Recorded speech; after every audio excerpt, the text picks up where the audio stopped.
네, 이제 공간을 좀 만들었으니까요.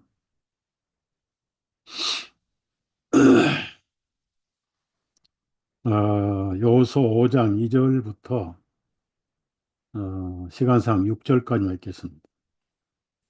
그때 주님께서 여호수아에게 말씀하시기를 너는 예리한 칼을 만들어 이스라엘 자손을 다시 두 번째로 할례를 행하라 하시니 여호수아가 예리한 칼들을 만들어 도피 언덕에서 이스라엘 자손에게 할례를 행하니라.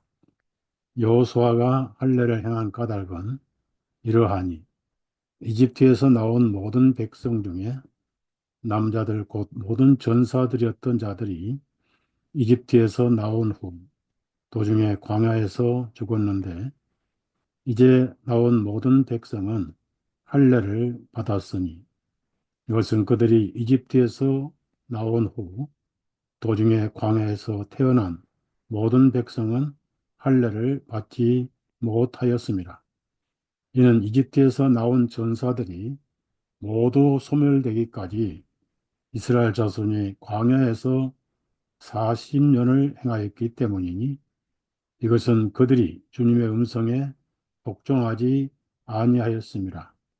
주님께서는 그들에게 맹세하시기를 주님께서 우리에게 주시기로 그들의 조상들에게 맹세하신 젖과 꿀이 흐르는 땅을 그들에게 보여주지 아니하리라 하셨더라. 여기까지만 읽었습니다.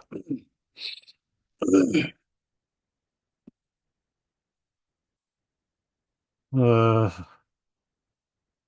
한국의 여러 가지 정치적으로 안정이 아직 안 되고 또 미국도 예, 새 정부가 어, 1월 20일 이제 한 두 주 남짓 남았죠. 20일 돼야 취임을 하고 또 미국 정부가 안정이 되어야 대한민국도 정치가 안정이 되고 세계 곳곳에 안정이 될 것입니다. 근데 지금 미국은 미국대로 어, 딥스테이트라고 하는 좌파들이 트럼프 정부가 들어서면은 엄청난 소용돌이가 일어납니다. 음, 그래서 제가 말씀드렸던 것처럼 앞으로 두 주간이 긴장하고 살아야 되고 트럼프가 이를 갈고 있는 게 뭐냐면은 어,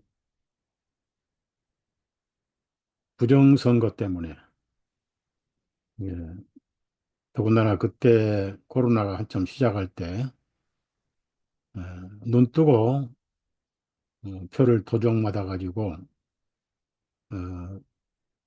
4년을 호송세월 보내면서 한이 맺혔습니다. 그래서 지금 이번에 취임하자마자 첫 번째 어, 정리할 게 부정선거 그것부터 정리를 이제 하려고 합니다.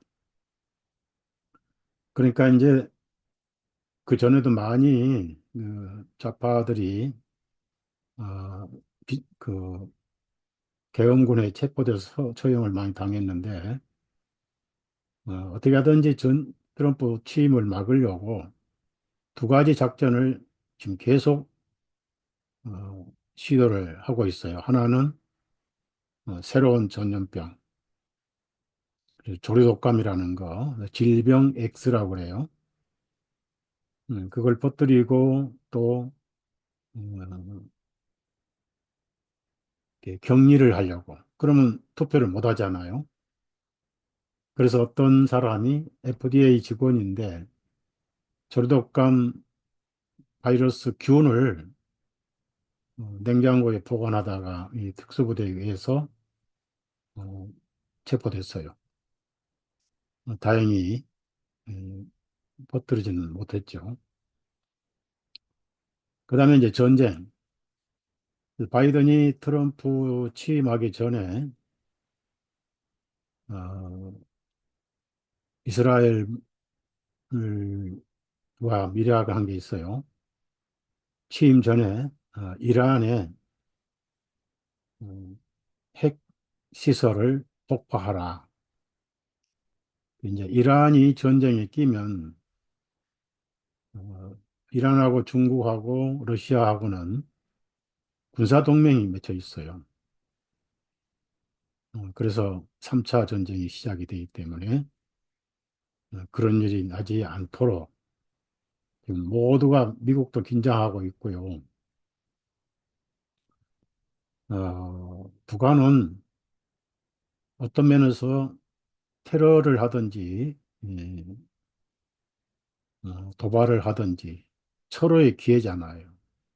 미국도 인수인계 아직 안정이 안 됐고 한국은 거의 무정부 상태입니다.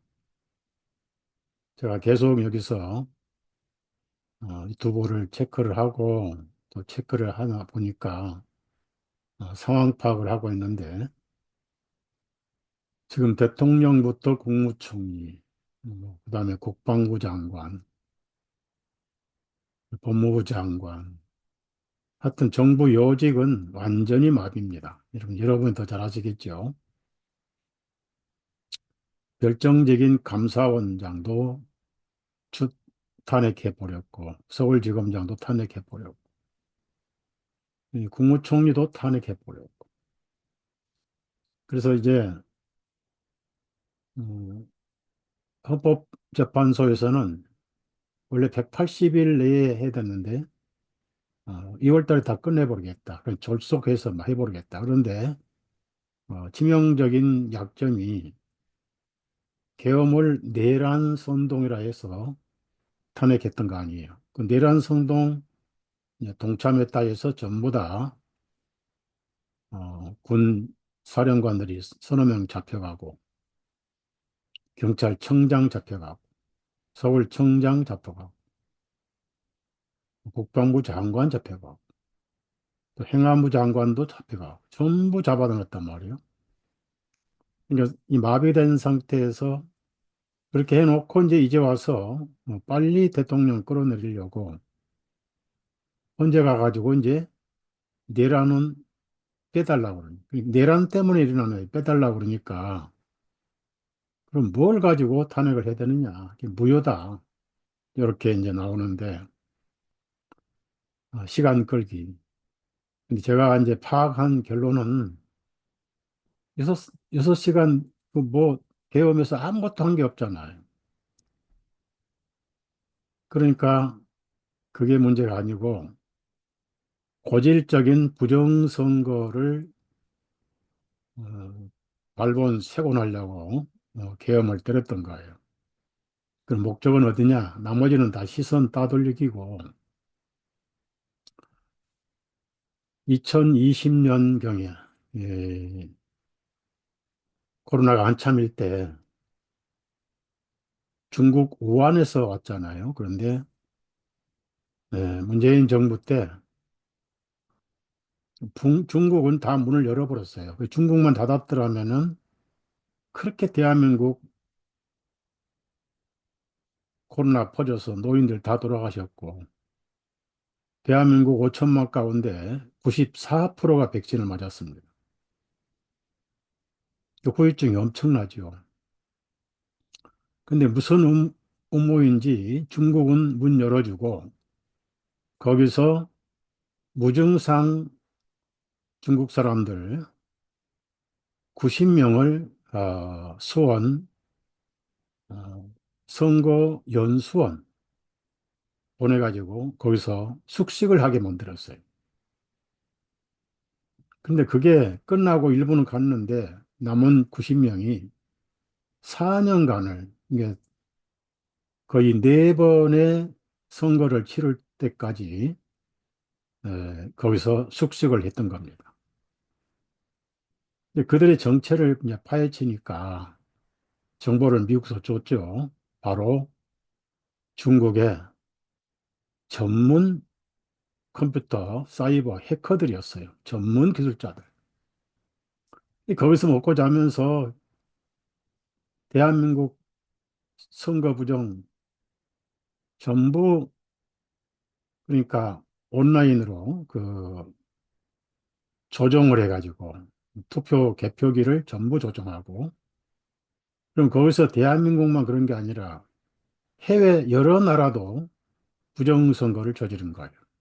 그걸 미국이 알아차려서 저놈들 중국으로 도망가기 전에 체포를 해야 되는데 선관위는 별도로 대법원 관할이고 그러니까 수색도 못하고 체포도 못하고 완전히 그냥 거기는 성역이란 말이에요. 그래서 그놈들을 현행법으로 잡아야 증거가 있었기 때문에 계엄령을 때린 거예요. 이 사람들은 잘 모르죠. 계속 국회하고 뭐 그런 선관위 본부 서버 여기만 신경 쓰게 이제 언론을 그렇게 시선을 빼돌린 거죠. 그러니까 그 증인들을 산채로 잡아가지고 여기서 수사하면은 또 어떤 압력이 올지 모르잖아요. 그래서 미군 정보사에서 와가지고 대통령 협조하에 전부 잡아갔어요. 지금 어디 있느냐 90명이 미국으로 압송이 됐습니다. 그래서 조사가 거의 다 끝났어요.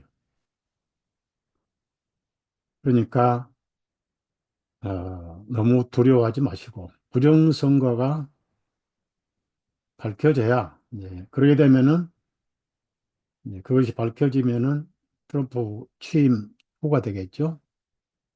국회가 해산이 되고 아마 내 생각에는 어, 따뜻한 봄에 총선을 다시 하지 않겠는가. 그런 지금 전문가들 얘기가 돌고 있습니다. 다시는 부정선거가 없고 공정한 그리고 이번에 스스로 내란은 취소했으니까 내란 때문에 처벌받은 사람들은 전부 다 무효가 되겠죠. 지금 상황을 제가 그렇게 파악을 했어요. 미국은 미국대로 트럼프 취임 못하게 전염병 아니면 전쟁. 그래서 그 전쟁 가운데 9.11 같은 거짓 깃발을 이스라엘이 일으켜서 이란을 치게 하는 그런 자료도 많이 있는데 오늘은 자료를 안 보여드리고 어, 그래서 미국은 아마 그 특수부대가 모든 이메일하고 전화 통화를 전부 감청을 하고 있어요. 그래서 걱정 안 해도 되고 대한민국도 걱정 안 해도 될 겁니다. 그래서 그 부분은 하나님께 맡기시고 그래도 앞으로 두 주간은 긴장을 하십시오. 그 다음에 무한 공항 참사 어, 누군가 미리 가서 착륙할 시간을 맞춰서 촬영을 다 했고 그리고 그렇게 큰 사고가 나지 않고 제 추정에 그래요. 적당하게 사고를 내서 그걸로 정부 책임으로 돌려서 촛불 시위를 하려고 했는데 민주당 쪽에서 노무현 문재인 때 만들어 놨던 콘크리트 벽을 생각을 못 했던 거예요. 조종사가 이제 3주밖에 안 됐으니까 모르죠. 착륙선이 아니고 반대선이니까. 그래, 다 죽어버렸어요. 뭐, 그러니까 그 촬영한 사람이 누군지 모르는데 큰일 났네. 예. 그렇게 하려고 안 했는데 다 죽어지니까 촬영한 사람이 큰일 났네. 라고 그걸 MBC 방송이 다 내고 지금 쫙 돌고 있어요. 저도 가지고 있고. 여러 정황에 의하면은 테러죠. 북한 테러. 그러니까 북한이 테러를 일으키고 엔진이 양쪽 다 고장이 났어요. 새가 들어오면 절대 추락하지 않습니다. 고공의 조류는 등장하지 않았어요. 이 조종사는 모르니까 중국에서 만든 새 모형의 드론이 이름이 CH-817이었습니다. 그게 MBC 방송에 나왔어요. 실수로 냈겠죠. 엔진 두 개 다 고장이 나니까 유압 장치가 다 고장이 돼가지고 엔진이 잘못하면 떨어져 버려요. 그러니까 땅바닥에 최고의 기술로 동체 착륙을 한 거예요. 미국 전문가들도 칭찬을 해요. 그분이 공군 조종사인데 6천 몇 시간을 조종하신 분입니다. 그래서 그 콘크리트 벽만 없었더라면 쭉 가가지고 논바닥에 쓰면 한 사람도 안 죽을 뻔했어요. 그래서 언론에 무한공항 참사다 하지 말고 그냥 항공사 이름을 써라. 그래서 그렇게 된 거예요. 그래서 앞으로 이제 시간이 가면은 모든 죄값은 누군가는 다 짊어지게 될 거예요. 그러니까 하나님이 하실 일이고 정부가 하실 일이고 우리는 이런 불안한 상황에서 풍랑이 세면은 그 힘으로 배는 빨리 가잖아요. 좀 힘들어도. 그러니까 아, 예수님은 안 변하고 음, 그분의 말씀은 변함이 없습니다. 예. 어제나 오늘이나 동일하시고 오늘 이 말씀 보면은 여리고 성을 앞에 두고 이제 먼저 요단강을 건너잖아요. 앞에 두고 요단강을 건너는데 이집트에서 나왔던 20세 이상은 여호수아 갈렙만 빼고 다 죽었어요, 광야에서.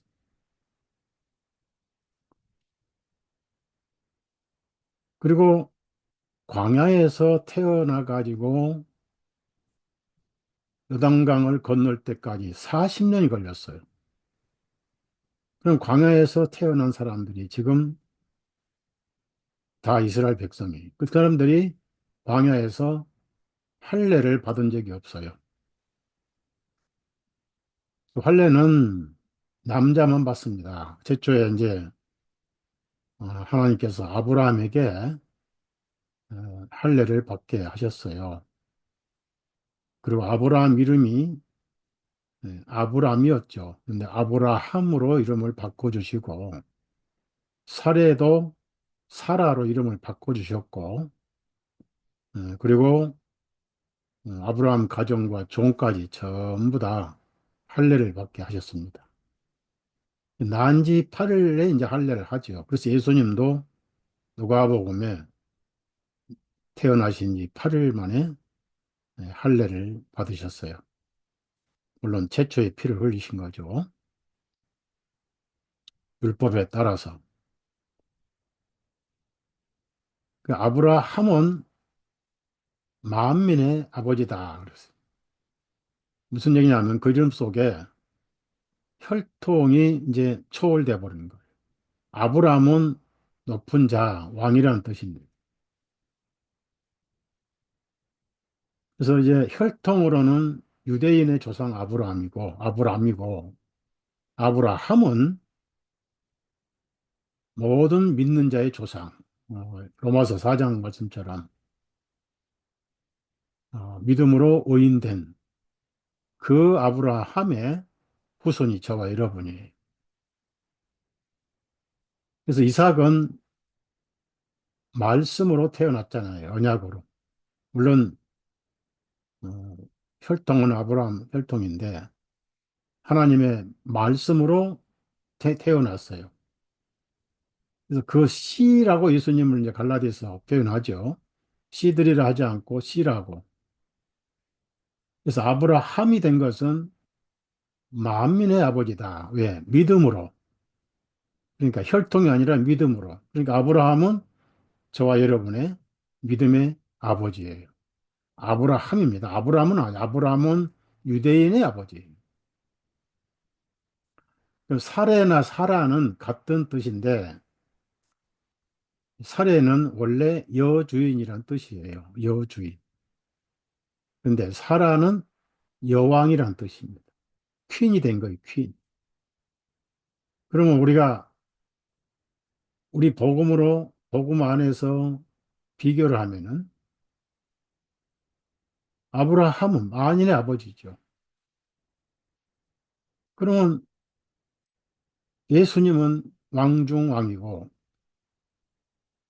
계시록 19장에 어린 양의 신부가 예비되었으니 예비가 따로 없어요. 믿음으로 구원받는 게 예비입니다. 무슨 세상 결혼식처럼 뭐 미장원 가고 머리를 따고 꾸미고 뭐 드레스를 입고 뭐 입술에 뭐 그 뭐죠? 그거를 막 바르고 뭐 그런 거 없어요. 세마포 하나만 입으면 끝나요. 그 세마포가 예수님입니다. 우리가 예수님을 의로 옷 입은 거예요. 그리고 죄가 없으니까 아주 아름다운 바로 여왕이죠. 여러분은 여왕이에요. 그래서 가나안은 구원이 아닙니다. 6월절에 피를 보시고 심판이 지나갔어요. 1500년 세월이 흘러서 심리 요한은 예수님을 보고 성령으로 선언했어요. 보라, 세상의 죄를 가져가시는 하나님의 어린 양이로다. 그리고 언약은 더욱더 세밀해지면서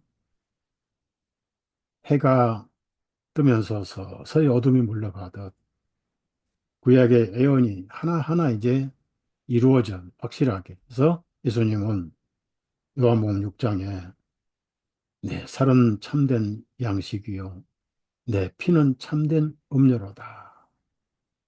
그리고 6월절에 가까우실 때 내가 배반을 당해서 이방인들에게 팔리고 재판 받고 제사장들에게 재판받고 이방인들의 손에 죽을 것이다.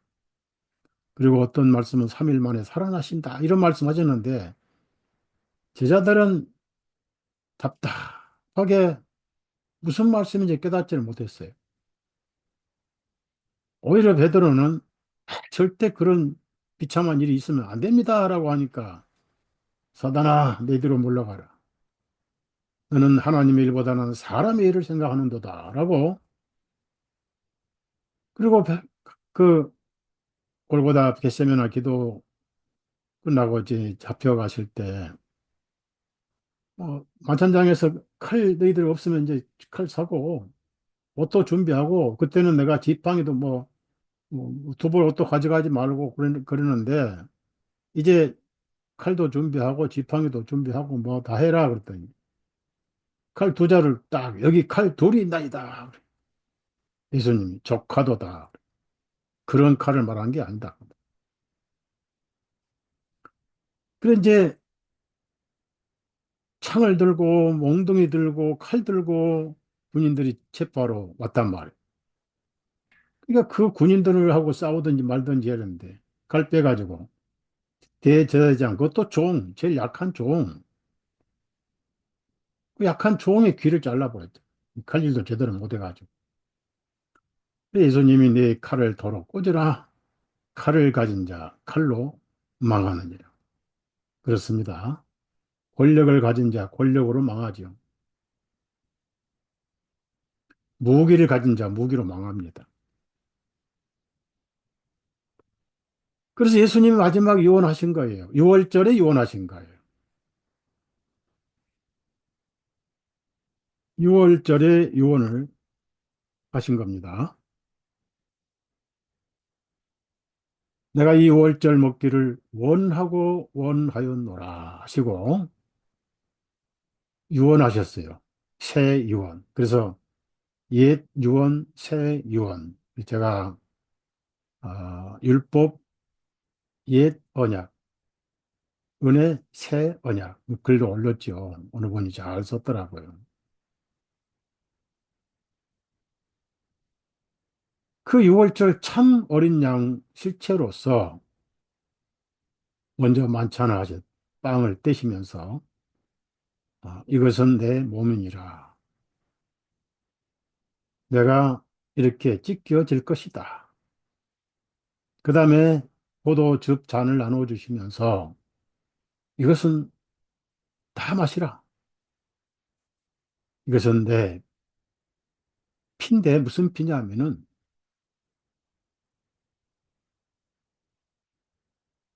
내가 이 피를 흘리면 수많은 사람들이 죄 사함을 받을 것이다. 옛날에 짐승의 피가 아니고 이건 새 유언의 피이니라. 제자들은 무슨 말씀인지 모르는 거예요. 알쏭달쏭한 말씀이었습니다. 그리고 감람산으로 이제 올라가시는 거예요. 가는데 그 와중에 찬송부를 올라갔어요. 모르니까. 새벽이 되면 체포돼 가지고 오후에 피 흘려서 나무에 산채로 못 박혀서 돌아가실 것이라고 안 제자들은 아무도 없었어요. 그 와중에 가룟 유다는 은 30에 예수님 팔아먹고 뻔뻔스럽게 군대를 안내해 가지고 얼굴을 모르는 군인들이니까 예수님 보리다가 키스하면서 선생님 안녕하시옵니까? 속에는 분노와 복수심이 가득 차가. 그래서 그 언약이 다 이루었다, 다 갚았다 하실 때 이 세상의 모든 죄가 갚아졌어. 모든 하나님의 이 인류의 죄에 대한 공의가 거기서 이루어진 걸 하나님께서 만족할 정도로 이루어졌어요. 하실 정도. 더 이상 심판은 없습니다. 더 이상 죄에 대한 신문도 없고 판결도 없어졌어요. 그래서 이제 온 인류는 평생 살면서 지은, 알고 지은 죄, 모르고 지은 죄, 본성 때문에 지은 죄, 심판은 없어졌어요. 하나님 앞에 못 갈 이유가 없어져 버렸어요. 그래서 그 좋은 소식을 제 아들에게 온 천하에다 전해라. 땅끝까지 전해라. 어떤 식으로 천국 백성이 되느냐? 그 소식을 듣고 믿으면 끝이에요. 사도행전을 보면은 이제 예수님을 믿고 모임처에 나와야 됩니다. 회당에 꼭 나와야 됩니다. 그런 강요하지 않았어요. 그건 자기가 스스로 같은 연길이 모이니까 그 모임에 속하고 교제를 하게 돼요. 어떤 조건이 없었어요. 음. 우리가 그렇게 해서 하나님 백성이 됐고, 우리가 그 진리를 듣고 믿음으로 우리가 입맞춤이 되어서 우리가 모였고, 또 통신 시대에 이렇게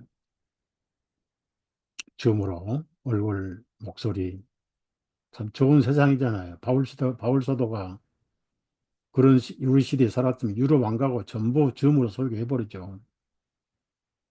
저는 하나 아쉬운 게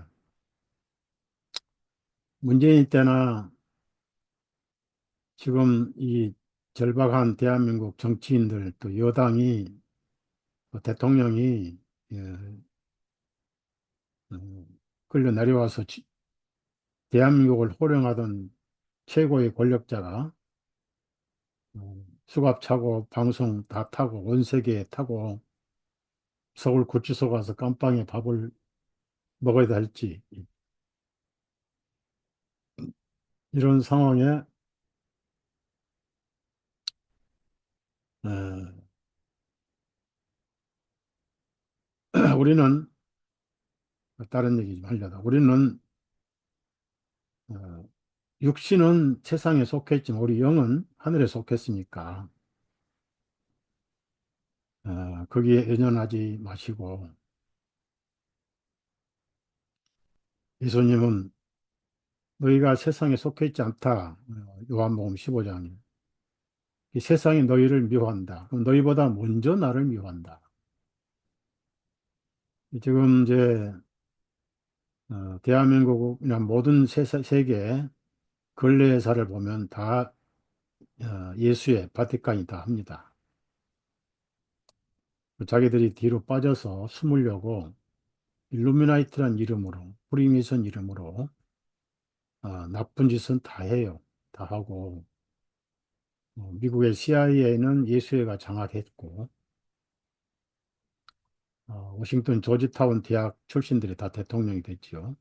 예수의 학교죠. 그리고 달라이라마도 그 CIA가 키운 사람입니다. 달라이라마.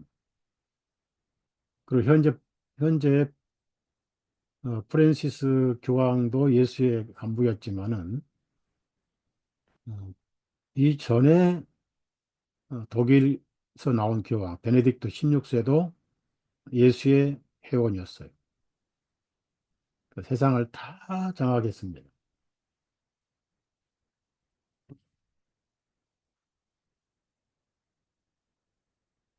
자, 여기 이제 여호수아 4장을 보면은 요단강은 건넜어요. 항상 성경에 이제 신약에서 요단강은 침례의 장소로 이렇게 나오죠. 요단이다는 뜻이 뭐냐면 내려간다. 삼천 그 피트를 내려간다고 하는데 피트하고 미터를 모르겠어요. 삼천. 그럼 내려가면 어디로 가느냐? 마지막에 염해로 내려간다. 창세기 염해. 근데 그 염해가 바로 사해라고 그래. 너무 짜니까 생물이 아무것도 없어요. 또 재밌는 거는 들어오는 물은 있어도 나가는 물이 없어요. 죽음의 바다, 사해 바다다.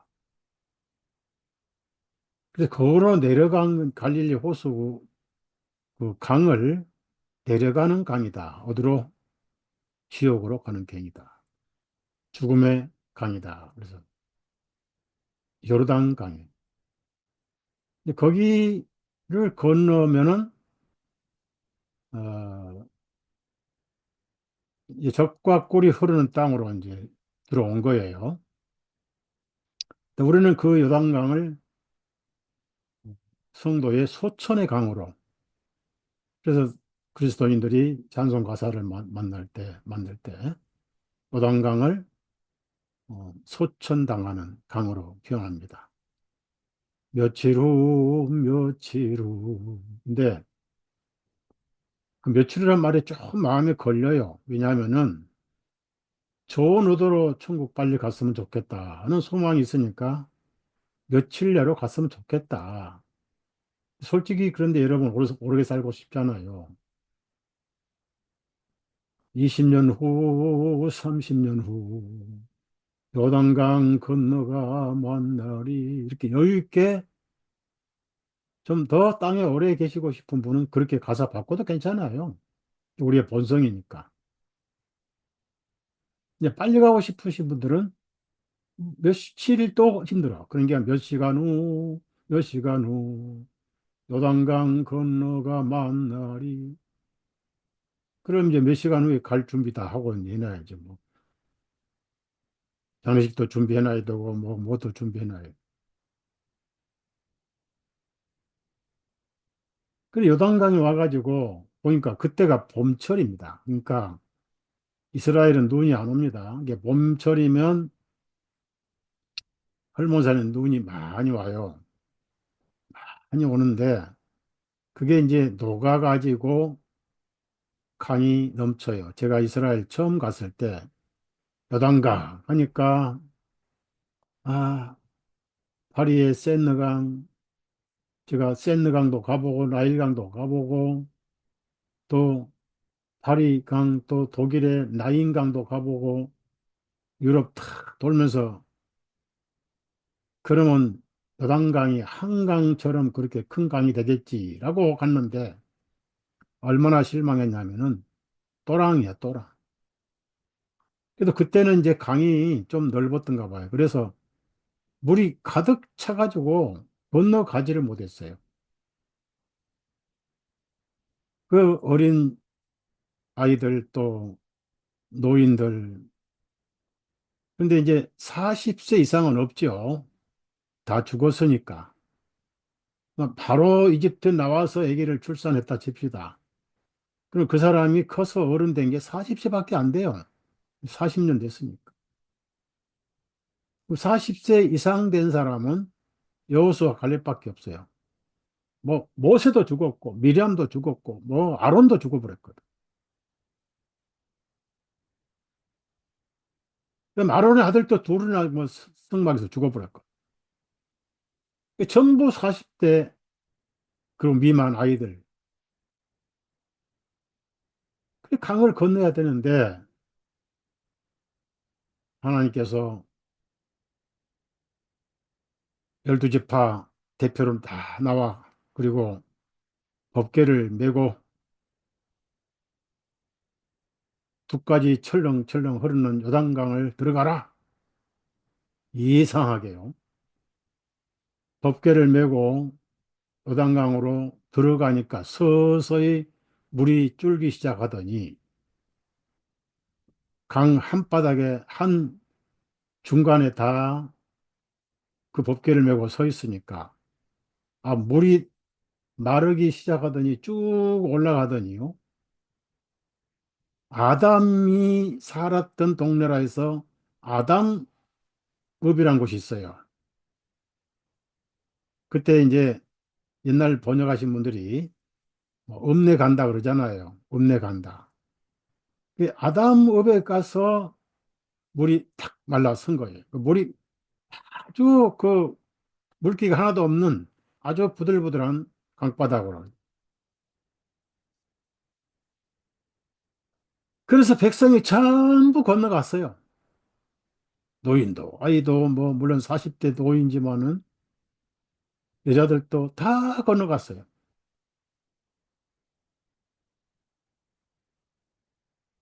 그때 하나님께서 제가 성경, 그냥 다 성경 이야기니까 찾지는 않겠어요. 거기서 법궤가 섰던 곳에서 돌 12개를 찾아라. 12개를 찾아서 이 건너편에 백성들이 거주하는 곳에 12개를 세워놔라.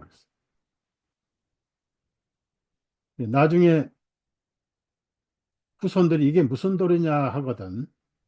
하나님께서 이렇게 인도해 오시고 요단강까지 마르게 하셔서 백성을 인도하셨다. 그래서 우리가 하나님의 은혜로 이 사마의 강을 건넜다라고 설명을 해주는 기념표로 그걸 세우게 하셨어요.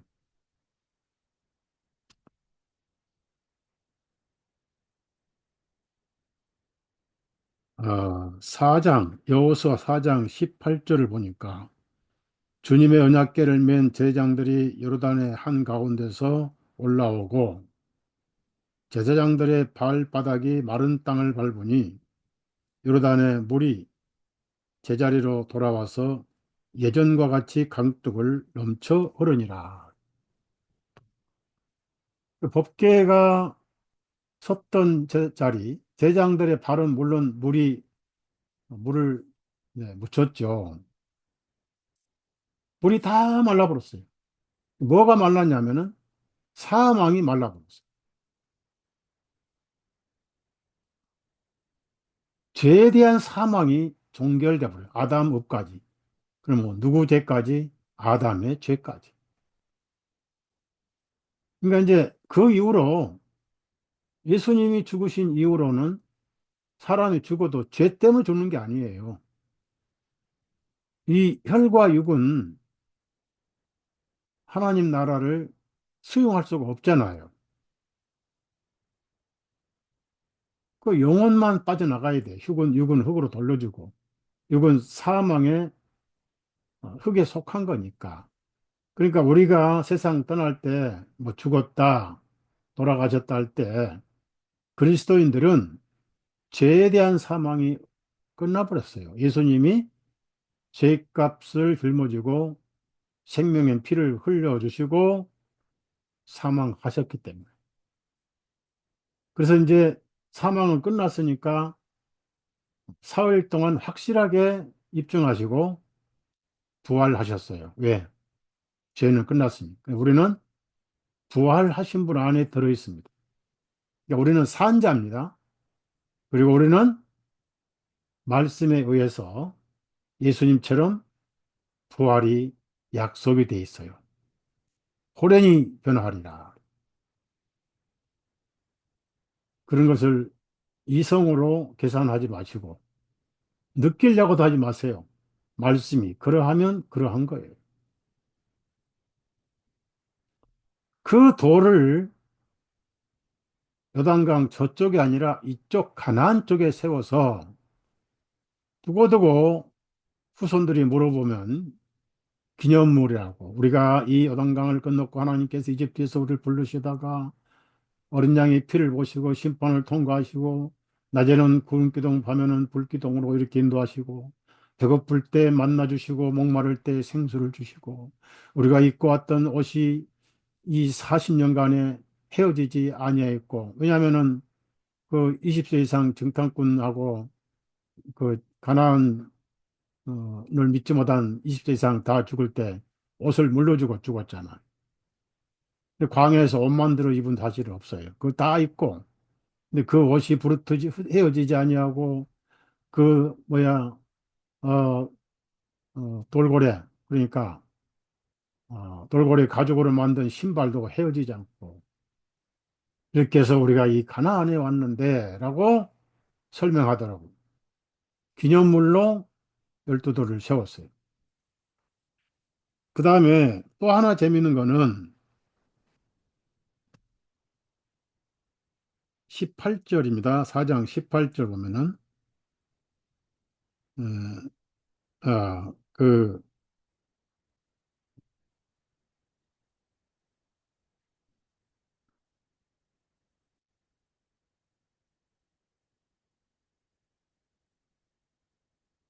구절 18절 9절입니다. 9절 또 여호수아가 언약궤를 맨 제장들의 발이 섰던 그곳 곧 요르단의 한가운데서 돌 12를 세웠으니 그 돌들이 오늘까지도 거기 있더라. 그러니까 여호수아가 나중에 죽기 전에 이 여호수아서 썼어요.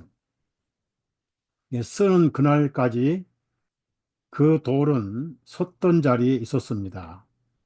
그러면 이제 그 돌은 물속에 있겠죠.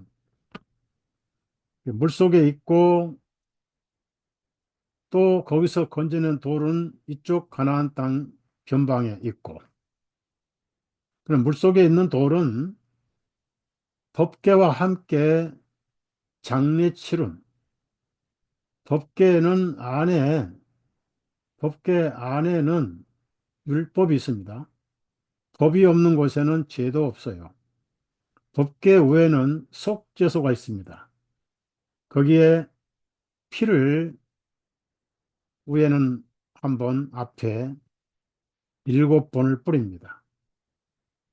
그래서 그 피는 또 그 법궤는 하나님의 보좌를 의미한 거예요. 그분이 육신이 되셔서 죽으실 때는 언약궤가 되신 거예요. 속죄소의 피의 피가 되신 거예요. 예수님은 하나님이시잖아요. 거기에 저와 여러분이 함께 죽었던 거예요. 그, 그래서 장례를 치러봤어요. 요단강 안에 지금도 그 돌이 있어요. 무슨 돌인지 모르지만 아마 그 돌 누가 진짜라고 발견하면 고고학적으로 떼돈을 벌 거예요. 돌 하나 이거 뭐 여호수아가 뭐 그 섰던 자리에 그 세워놨던 돌이다 하면은 물론 가짜가 많겠죠. 그 이제 돌이 흘러서 세월이 흘렀으니까 어디 있는지 모르죠. 무슨 얘기냐면은 예수님 안에서 장례를 치러본 로마서 6장처럼 또 고린도서 3장처럼 함께 죽었다고 그랬잖아요. 함께 장례식을 치렀다고 그랬잖아요. 에베소 1장에도. 그래서 더 이상 죄에 대한 죄값에 대한 죽음은 해당이 안 돼요, 우리는. 그러니까 그리스도인이 죽는 것은 영광으로 알아야 돼요. 하늘의 영광체로 영광을 누리기 위해서는 입성하는 거니까. 그래서 이제 많은 사람들이 장례식을 환송식 이렇게 하죠. 그다음에 거기서 요단강 너머 가나안 땅에 세우는 돌은 예수님 안에서 살아있는 저와 여러분을 의미합니다. 그래서 거기에 기념돌이라고 그랬어요. 기념돌. 그래서 거기에 언제 어, 거기서 진을 쳤냐면은 19절 보면 백성이 첫째 달 10일에 요르단에서 올라와 여리고 동편 경계에 있는 길갈에서 진을 쳤더라 그랬어요. 여러분 첫 달 10일이면 기억 안 납니까? 뭐 성경을 좀 많이 읽으신 분은 첫 달 10일이면 기억나겠죠? 뭐가 기억납니까? 6월절이 기억나죠? 이달 10일까지 10일에 흠없는 1년 된 수컷 어린 양을 준비해서 14일 날 저녁에 잡고 6월절이 15일이에요. 그래서 5장 10절을 보면은 이스라엘 자손이 길갈에서 진을 치고 그달 14일 저녁에는 여리고 평원에서 6월절을 지켰으며 그랬습니다. 자, 요단강에서 10일 날 6월절을 준비하는 10일 날 나와서 진을 쳤고 14일 날 저녁에 6월절을 지켰습니다. 그러니까 예수님은 14일 날 저녁에 죽으셨어요. 그리고 예수님은 초막절 10월 첫 주에 오셨고, 여덟 번째 날 초막절 절기 축제 날 할례 받으셨어요. 그 할례 받으시고 그때 이름을 예수스다. 히브리어로 크리스토스는 메시아란 뜻이에요. 메시아. 기름 부으심 받은 분.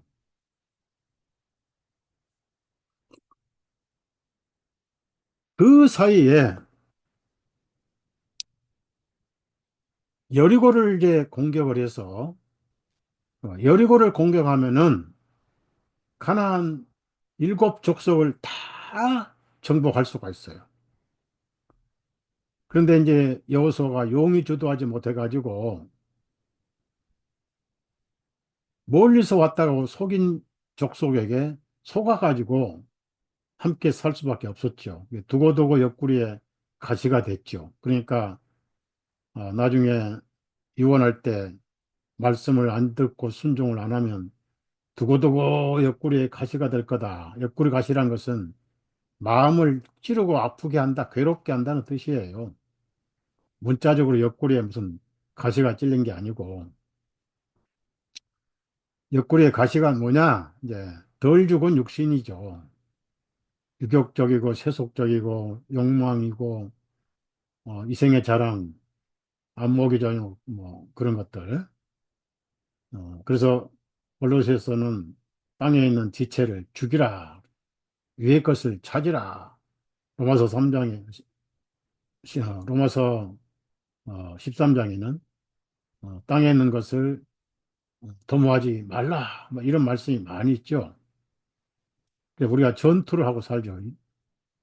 성령님과 내 본성과 전투를 하고 삽니다. 그러면 할례를 받고 첫 번째 유월절을 지켰어요. 하나님께서는 출애굽기 12장에 대대로 지켜라. 여호와의 유월절이니라. 그 신약에 와서 이제 고린도전서 5장 7절에는 우리의 유월절 예수 그리스도라 이렇게 바울 사도가 표현을 했습니다. 자, 신앙생활의 첫걸음은 유월절 하는 거야. 유월절. 유월절 속에 다른 절기가 다 따라와요. 절기의 대장이 유월절입니다. 그 다음에 초실절, 무교절, 초실절, 오순절, 그리고 나팔절, 속죄절, 초막절 그래요. 그 절기가 예수님 안에 전부 이루어진 거예요. 근데 이스라엘 사람들은 가장 중요한 유월절을 잊어먹고 지키질 않았습니다. 유월절을 잃어버리면 모든 것이 무너져요. 무슨 얘기냐? 출애굽기에 보면은 제가 찾지 않겠어요. 우리가 절기를 지키기 위해서 우리는 나가야 됩니다. 절기 들으라고 하지 않았어요. 실제는 절기 들이잖아요. 일곱 절기가 있으니까. 그런데 거기는 절기, 페스티벌이 단수예요. 6월절 지키면 다 지키는 거예요. 6월절이 절기의 핵심이고 왕입니다. 절기의 생명이 무슨 얘기냐면은 우리의 6월절 예수 그리스도. 여러분이 구원을 받고 나 같은 죄인 살리신 예수님. 그래서 신앙생활은 뭐냐면 절기가 있는 사람이 그 절기를 기념하는 삶이 신앙생활이에요. 그러니까 모든 찬송도 그렇잖아요. 나 같은 죄인 살리시. 모든 찬송도 다 죄에서 구원받은 거예요.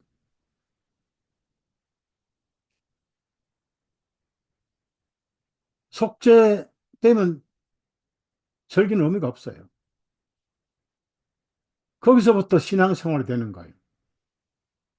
그래서 그 절기의 장애물인 육신을 하나 정리할 게 있어요. 그게 뭐냐? 할례였습니다. 할례. 그럼 이제 가나안 땅에 일곱 족속이 있는데 일곱 족속에 가장 강한 요새가 무슨 요새냐? 여리고성이었어요. 그 여리고성을 공격하려면 내 속에 장애물부터 잘라내야 돼요.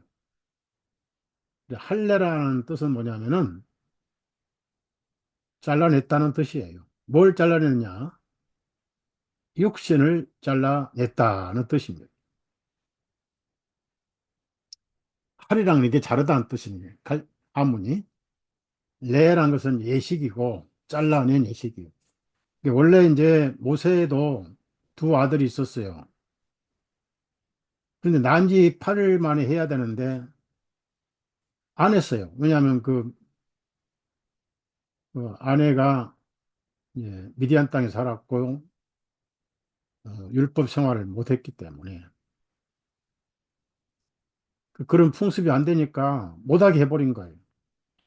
그러다가 이제 길에서 하나님 만나서 모세를 죽이려고 그러니까 모세가 시간 나면 여보 할례를 해야 되는데 했겠죠.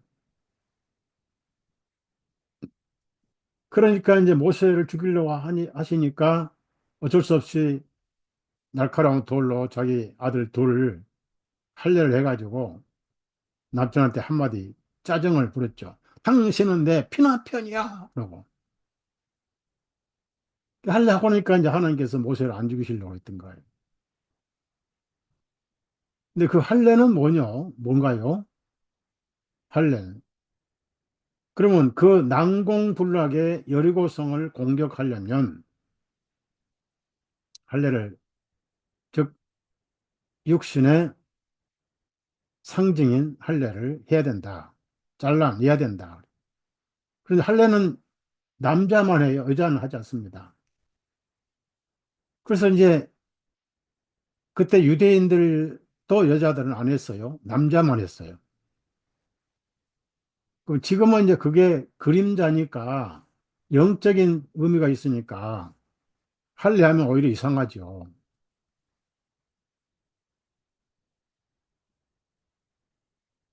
우리 육신 속에 남자는 항상 성경에 생명을 의미합니다. 여자는 생명을 보조하는 그런 존재지, 여자는 생명이 아니에요. 콩으로 말하면 남자는 콩 씨앗이고 여자는 밭에 불과해요. 그러니까 남자만 해야 돼요. 그래서 모든 예물도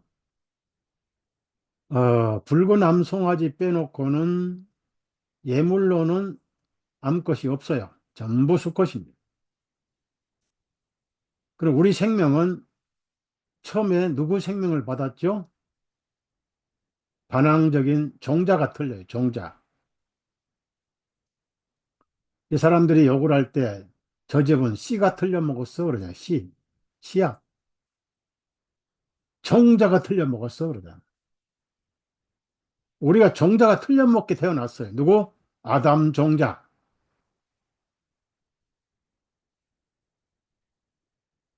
아담은 에돔이라는 이름에서 나온 거예요.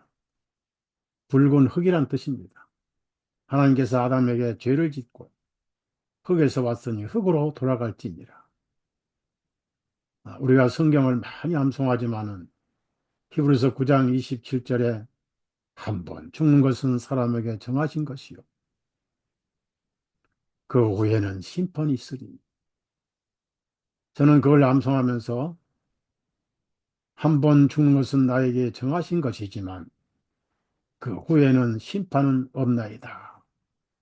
예, 저를 믿는 자는 심판을 받지 아니하는 것이요 하셨기 때문에 여러분은 심판이 없어요.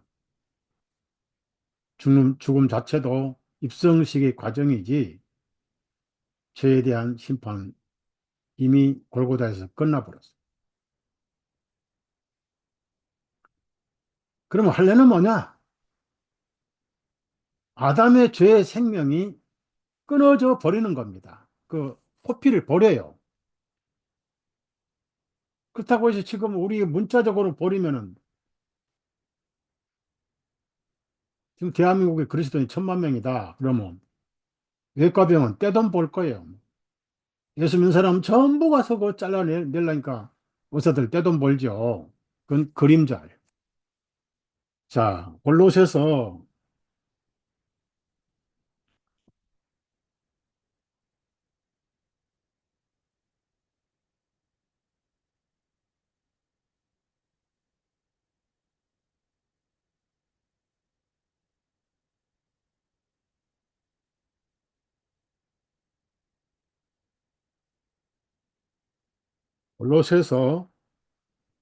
2장 11절, 이건 중요한 말씀이니까 찾으세요. 제가 찾으라 성경고는 또 체크를 해 놓으시고, 예. 일일이 찾으면은 찾는데 시간 다 가버려요. 뭐 여기 신학교도 아니고 벌써 1시간 돼 가는데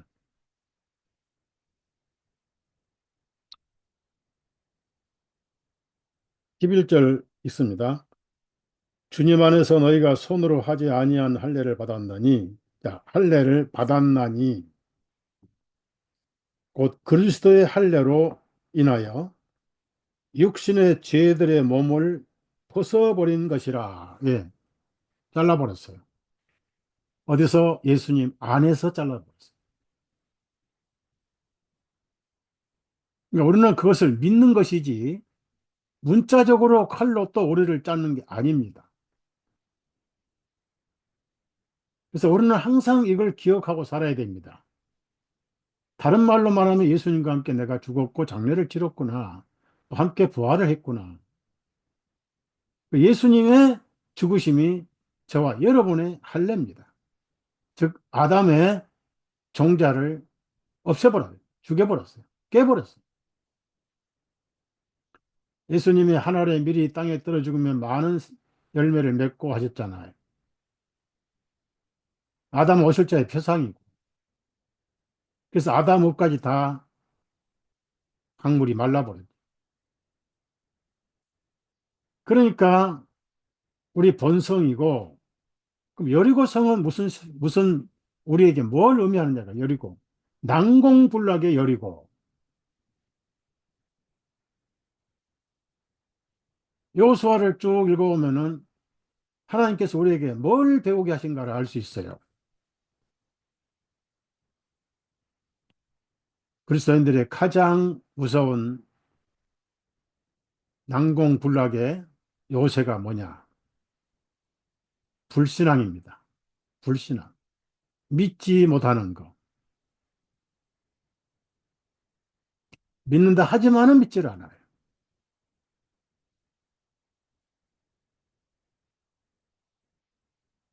그 불신앙의 원동력은 뭐냐? 우리의 본성이에요. 이스라엘 사람들은 두고 믿지를 못했어요. 은혜 아래 있으면서도 우리가 하나님이 우리 계신가 안 계신가? 하나님께서 계속 계신다고 증거를 보여주셨어요. 조금만 목말라도 돌아가자 아우성이 반석에서 두 번씩 생수가 나오게 하시고 그 사막의 열길 가운데 구름기둥 불기둥으로 가면은 서리 내리는 냉기를 식혀주시고 빛으로 인도하시고 쉴 곳을 찾아서 인도하시고 낮에는 구름기둥으로 그 열기를 또 가려주시고 배고프다니까 하루도 빠짐없이 안식일날 빼고 만나를 주셨고 배부르게 주셨고 가나안 땅을 약속하신 분인데 책임지고 인도하실 것인데 조금만 불평해도 조금만 힘들어도 불평하고 믿지 않고 애굽으로 갑시다. 그런 불신이 여리고성입니다. 그것이 첫 번째 무너져야 가나안의 안식을 젖먹는 일곱 족속도 정복할 수가 있습니다. 결국은 정복했어요. 타협한 민족이 있었지만은 가나안은 천국이 아니고 구원이 아니에요. 우리 자신과의 전쟁입니다. 그래서 할례에 대해서 성경은 뭐라고 하냐면 처음부터 할례는 그림자인데 신명기 10장 16절을 제가 읽겠어요. 그러므로 너희 마음의 포피의 할례를 행하고 더 이상 목을 곧게 하지 말라. 우리 마음은 우리의 본성입니다. 그래서 예수님이 찢어지실 때 함께 우리도 할례를 받아서 찢어졌어요. 잘라서 버렸어요. 예수님은 언제 찢으셨어요? 마음의 할례니까 예수님도 마음이 먼저 찢어져야 돼요. 자신이 찢어져야 돼요. 자기 마음을 찢어서 버렸어요. 어디서? 겟세마네 동산에서 내 원대로 마옵시고 아버지의 원대로 하옵소서. 여러분이 하나님 뜻이 무엇인가를 먼저 생각하고 그 뜻에 순종하는 삶을 살아야 돼요. 주님 뜻대로 살기로 했네. 주님 뜻대로 살기로 했네. 찬송 부르면 무슨 의미가 있어요? 의미가 없어요. 그럼 주님 뜻이 어디 있어요? 사람들이 성경 읽는 게 게을러 빠져가지고 주님 뜻이 어디 계신가? 산에 가서 기도원에 가서 소나무 밑에서 주님 뜻이 무엇이옵니까? 하고 소나무 건드려대면 소나무가 뭐라고 왜 나를 붙들고 이렇게 힘들게 해? 그래.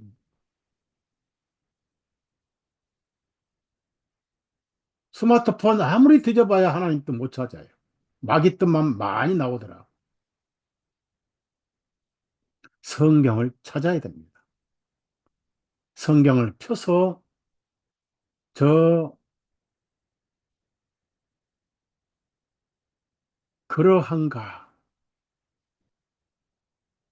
베레아 그리스도인처럼 그러한가라고 성경을 찾아서 주님 뜻을 찾아야 돼. 성경 하나님 덮어놓고 무슨 음성으로 대답하지 않습니다. 그러니까 기도로 찾으려고 하면 안 됩니다. 엉뚱한 생각을 마귀가 부르죠. 가룟 유다는 마귀가 팔 생각을 불어넣었어요. 마귀 뜻을 순종했습니다.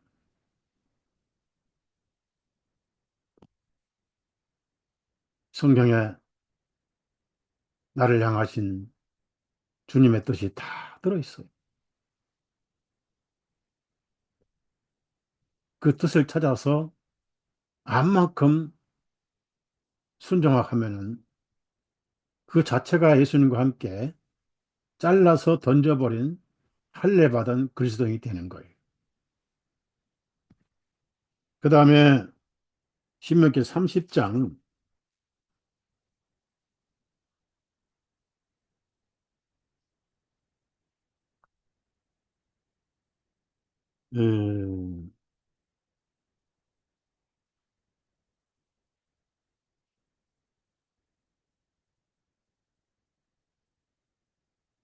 6절 보면 또 주 너희 하나님께서 내 마음과 내 자손의 마음에 할례를 베푸시어. 중요한 것은 마음이요.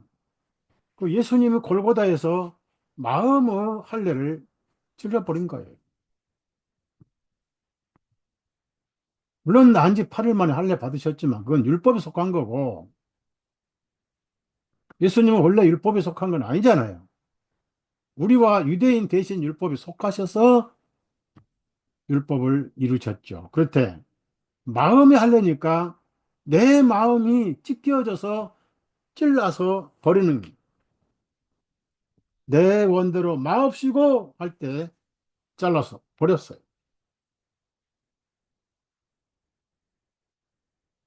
그러니까 우리도 주님 가신 길을 걷다 가야 돼요. 내 원대로 마옵시고. 그러니까 로마서 14장에 살아도 주를 위해 살고 죽어도 주를 위해 죽고 사나 죽으나 우리는 주님의 것이로다.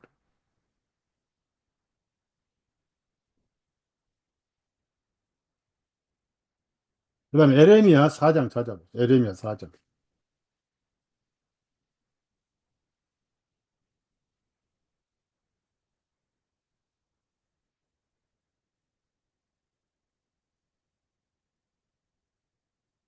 에레미야 4장 3절 4절을 제가 읽겠어요. 이는 주가 유다의 예루살렘의 사람들에게 이같이 말하노니 너는 묵은 땅을 갈고 가시나무 사이에 씨를 뿌리지 말고 말라. 너희 유다의 사람들과 예루살렘의 거주민들아 너희 자신에게 할례를 행하여 주께 속하고 너희 마음의 포비를 베어내라. 여기까지 하겠습니다. 마음의 포비를 베어내라. 내가 왜 침례를 받았는가? 아, 나는 죽었지.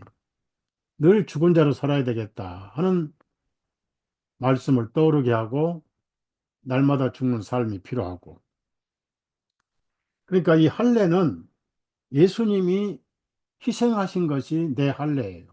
그걸 기억하고 살아가는. 그래서 만찬 예식할 때 기억하는 게 아니라 삶에서 날마다 기억을 해야 돼. 그게 바로 할례입니다. 할례를 기억하는. 그래, 내 마음의 포피를 칼로 잘라서 던져버렸지.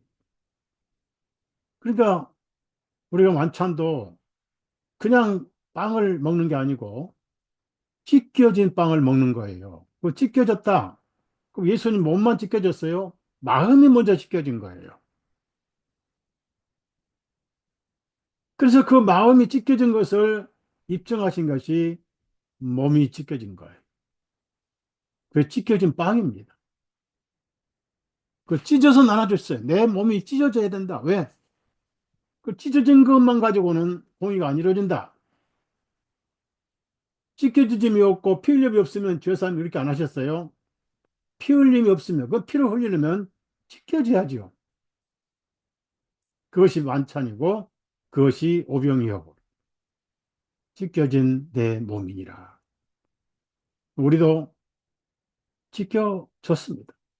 그것을 날마다 아멘하고 살아야 돼요. 그래서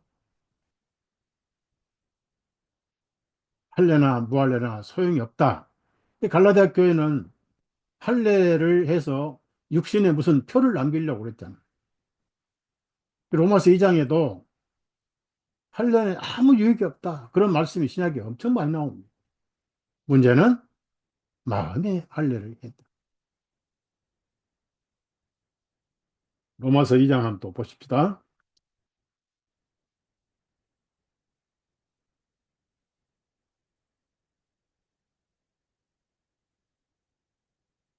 에, 2장 29절.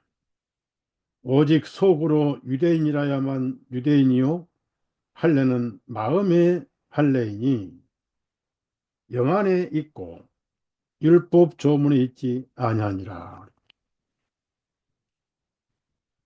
오늘 2025년 첫 번째 주일날 이 말씀을 드린 이유는 아, 두 가지 여러분에게 부탁을 드리기 위해서 말씀을 드립니다. 빌립보서 3장 13절 14절 아까 제가 보내드린 성경 구절인데 한번 읽읍시다. 형제들아 나는 내가 붙잡은 것으로 여기지 아니하노라. 다만 이 한 가지 일, 즉 뒤에 있는 것들은 잊어버리고 보다 줄을 치세요. 뒤에 있는 것들은 잊어버리고 이 구절처럼 뒤에 있는 것은 잊어버리는 게 좋아요. 부정적인 것만 잊어버려야 돼요. 다 잊어버리면 그 치매 환자가 됩니다. 여러분 제 목소리 잊어버리면 안 돼요. 제 얼굴도 잊어버리면 안 돼요. 제 이름도 잊어버리면 안 돼요. 제 이름은 서자, 달자, 석자입니다. 그런데 죄를 잊어버리세요. 미안한 생각도 잊어버리세요. 미안하니까 은혜가 필요한 거예요. 죄송하니까 은혜가 필요한 거예요. 다 잊어버리세요. 걱정, 근심 다 잊어버렸어요. 무한항공 참사도 잊어버려요. 우리가 아무 할 수 없어요. 그 배울 거는 우리도 하는구나. 전도서 네? 9장 15절처럼 재앙이 오면 호련히 거기 임하면 새도 가고 물고기도 가고 우리도 가는구나. 그거 한번 기억하면 돼. 우리가 뭘 돕겠습니까? 죽은 사람, 그거 죽은 사람 이용해서 또 보상 받으려고 또 가짜 유적도 많이 오건 말이에요. 똥파리들처럼. 권력 앞에 똥파리가 들끓고 돈 앞에 똥파리가 들끓고 뒤에 걸 잊어버리고 앞에 있는 것들을 잡으려고 나아가. 잡으려고. 예수님 계속 달려가는 거예요. 잡을 수는 없어요. 잡으면 신앙생활 끝나버린 거예요. 계속 잡으려고 잡으러 이렇게 가는 거예요. 그러다 어느 날 요단강 건너면 잡아요. 하늘에 가서 잡은 부분이 예수 그리스도. 여러분을 환영하셔요. 뭘 보시고? 믿음 하나 보시고.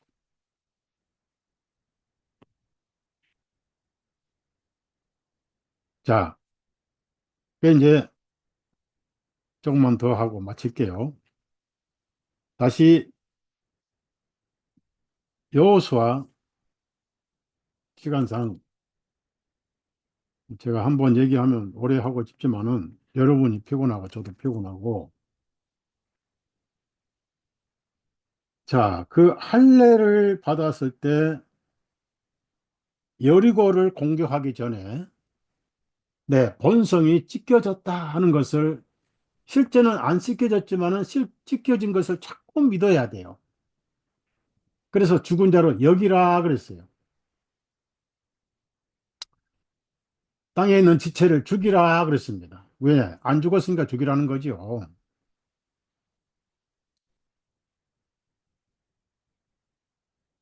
여기 중요한 말씀이 하나 있어요. 여호수아 5장 8절에서 9절까지. 8절 9절.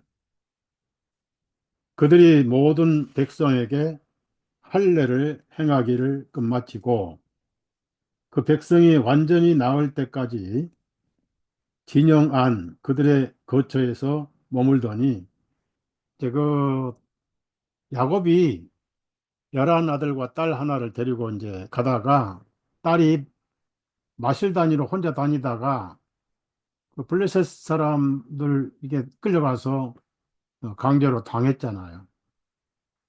그래가지고 이제 복수를 하려고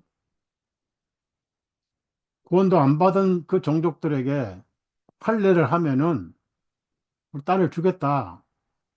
그 야곱의 아들들이 이 거룩한 진리를 악용을 했어요. 그러니까 그건 종교 행위지 실제로 마음이 이루는 행위가 아닙니다. 하나님도 없는 백성이니까. 그래 다 죽여버렸어요. 아플 때.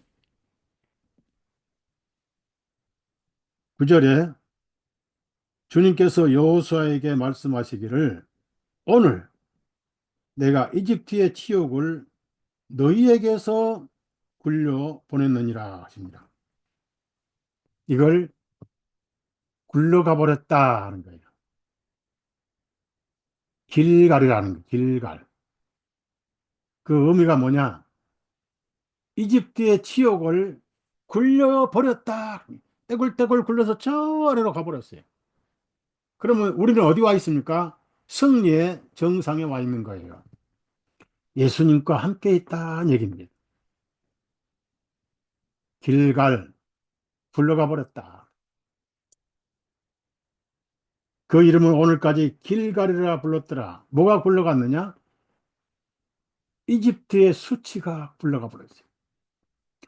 여러분, 죄의 수치가 예수님 안에서 굴러가 버렸어요. 떼굴떼굴떼굴 굴러가 버렸어요. 저 골짜기 밑으로 굴러가서 안 보여요. 그러고 보니 예수님이 옆에 계셔요.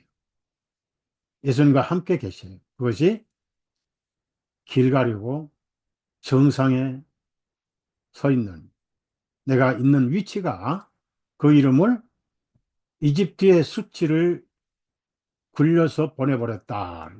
길갈입니다. 여러분이 현재 계시는 위치 자체가 길갈이에요. 믿음은 조석으로 변합니다. 날씨하고 같아요.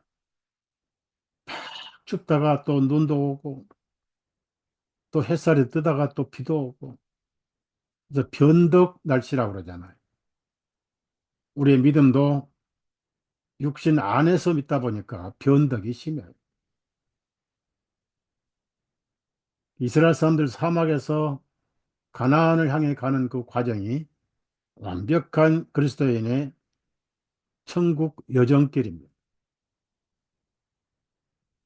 제일 중요한 것은 굴러가는데 이집트의 수치가 뭐죠?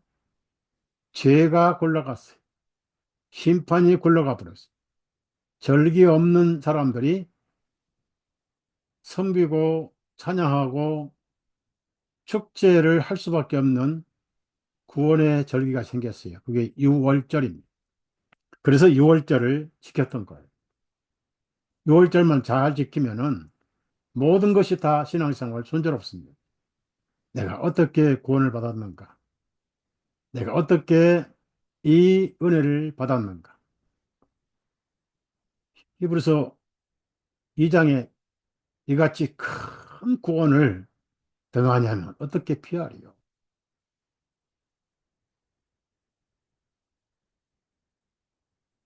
오늘 여러분 기억하십시오. 2024년은 굴러가 버렸어요.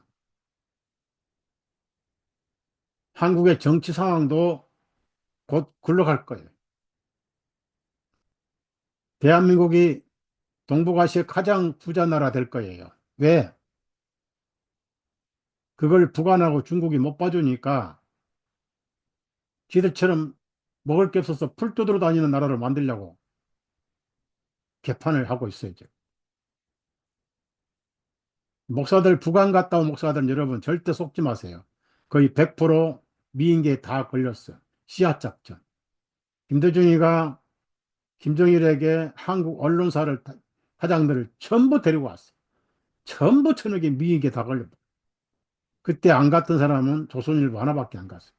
근데 조선일보나 중앙일보나 중앙일보가 다 좌파가 돼버려요. 왜? 언론 노조가 다 잡고 있거든. 대한민국 잘 사는 걸 시기하는 나라가 많아요. 지금 폴란드에서 무기는 거의 우리 거 다 사갑니다. 우리가 가진 드론은요, 세계적인 드론이에요. 드론 사령부가 있어요. 지금은 드론 전쟁이에요. 우크라이나, 러시아 전쟁에 가장 빛나는 게 드론이었습니다. 그 드론보다 10배 기술이 좋은 게 대한민국 드론이. 대우 그룹에서 잠수함에서 미사일을 쏘는 게 성공했어요.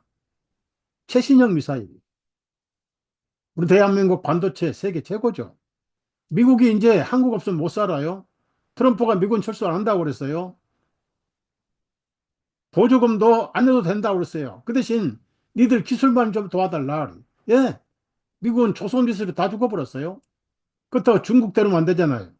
중놈들 기술 다 빼가니까. 저 우리나라 기술 다 빼가 중놈들이 떼놈들이라고. 이번 그 탄핵 찬성하는 군중들이 상당 수가 중국인들이 와가지고 심지어 중국 사람들이 경찰복까지 이름을 옷을 입고 이름은 딱 안 쓰고 떼놈들이. 한국 미사일이요.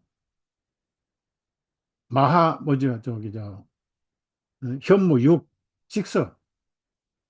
이 지구상에서 핵이 아닌 미사일 그보다 더 성능 좋은 미사일 없어요. 러시아까지도 우리나라를 못 버려요. 잘 살게 될 거예요. 대한민국. 국민소득 10만 불 될 거예요. 10만 불. 그래서 망치려고 꼭 아셔야 돼요. 북한 갔다 온 사람은 씨앗 작전에 전부 다 걸려 있고. 저는 성경을 찍어서 2번씩이나 북한 보냈으니까 반동분자예요. 반동분자. 그 성경 모랬다고 뭐 죽으면 그게 뭐 영광이죠. 순교하면 영광이죠. 그러니까 부정스러운 건 다 잊어버렸어요. 뭐 탄핵이니 뭐니 잊어버리고 여러분 주님 앞에서 잘못된 삶 시인을 하되 굴러가 버렸으니까 다 잊어버렸어요. 길갈 2025년 가나안 땅에는 많은 좋은 소식이 있을 겁니다. 가나안 복지 아니냐고요. 젖과 꿀이 뭡니까? 우유가 아니에요. 왜 하나님께서 소젖을 먹이라고 그렇게, 이집트에도 소도 많은데 뭐라고 그걸 불러내요? 모유, 오염 된 모유. 우리 애들 엄마는 쌍둥이 임신했을 때 감기약도 안 먹더라고. 애들 영향 미친다고. 예, 그 진짜 모유예요. 오리지널 모유라고. 하나님이 주신 모유, 가나안 땅이 넘쳐요. 꿀은 에너지에다가 달디 달잖아요. 꿀보다 관계 없잖아요. 2025년 여러분은 영적인 가나안에 와 있고 옛 죄나 심판은 길갈이 돼버렸고 거기다 잊어버립시다. 좋은 것만 기억하고 힘차게 새 출발을 하시는데 모든 것이 새롭죠. 예, 그 모든 것이 새롭죠. 고린도 후서에 새 피조물이라는 말씀도 있죠. 그런데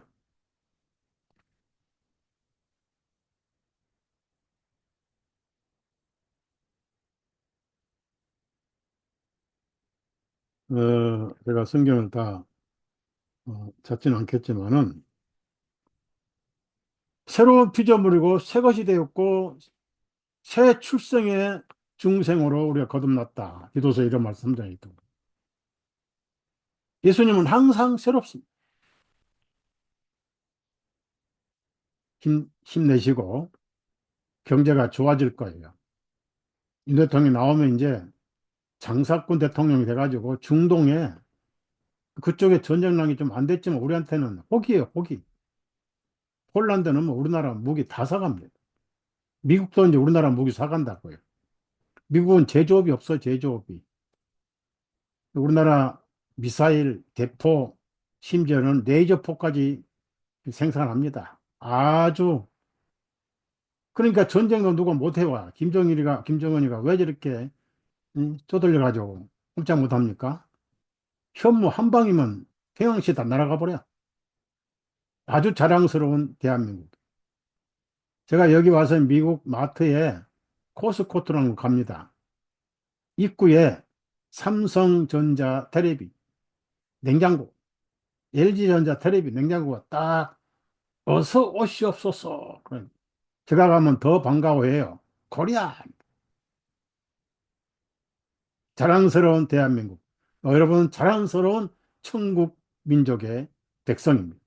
천국 시민권. 힘차게 2025년을 승리로 달려가십시다. 기도합시다.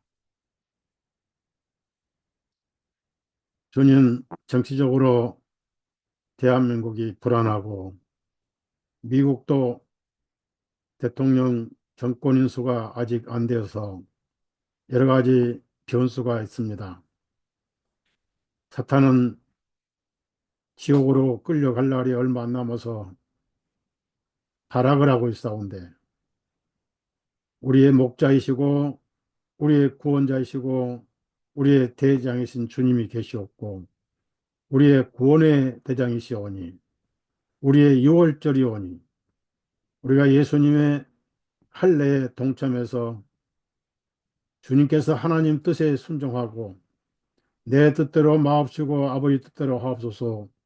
그 뜻이 이루어져 살에 찢기시고 피를 흘려서 온 세상을 구원하신 예수님, 그 할례가 우리 것이 되고 우리도 믿음으로 동참해서 이제는 우리 위치가 길가리고 잘려서 굴러가버린 사실 마음에 기억하고 할 수 있으면 찢겨진 사실을 기억해서 순종하며 살게 하시고 2025년에는 풍성한 성령님의 열매를 맺고 풍성한 가나안의 하늘복을 마음껏 누리는 우리 형제 자매님들 되게 해 주옵소서. 아프지 않게 하시고 감기 안 들게 하시고 헐벗지 않게 하시고 춥지 않게 하시고 배고프지 않게 하시고 돈 없어 잠 못 자는 그런 그리스도인이 없게 해주시고 대한민국 정치가들을 불쌍히 보이셔서 여기셔서 서로 마음을 열고 화합하고 경제가 안정이 돼서 온 세상에서 우리나라 상품을 살려고 줄을 서는 대한민국이 되게 해 주옵소서. 예수님의 이름으로 기도드렸사옵나이다. 아멘. 감사합니다. 건강하시고 어, 추위 조심하시고 감기 조심하십시오. 예. 또 수요일 날 뵐게요.